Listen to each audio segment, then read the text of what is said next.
আসসালামু আলাইকুম রহমতুল্লাহি বরকাতু। হ্যালো গাইস, আমার মাথায় যে হেলমেটটা দেখছেন, এটা নিয়ে বর্তমানে সৌদি আরব একটা আলোড়ন সৃষ্টি হয়ে গেছে। সেটা হচ্ছে গিয়া, যদি এটা না থাকে আর আপনি যদি সাইকেল চালান অথবা হোন্ডা চালান, ধরতে পারে 750 রিয়াল। কোনো কথা না, 1 সেকেন্ডে আপনার 750 রিয়াল গ্রাম হবে, অর্থাৎ জরিমানা ধরবে দেশের সরকার।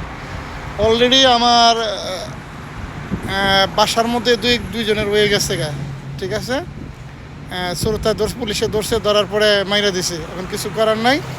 আমরা গরিব মানুষ, সারা মাস কামায়া 750 রিয়াল, অর্থাৎ প্রায় 24,000 টাকা বাংলাদেশের।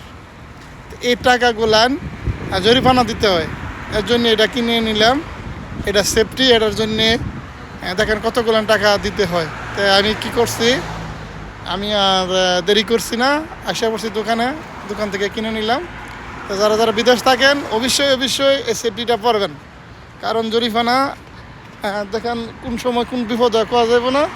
ঠিক আছে, এদের হাতে ক্ষমতা, পুলিশের হাতে। আপনারা অবশ্যই এই হেলমেটটা কিনবেন, মাত্র 40 রিয়াল। ঠিক আছে, ভুল করবেন না। ওকে, সবাই ভালো থাকবেন। আল্লাহ হাফেজ।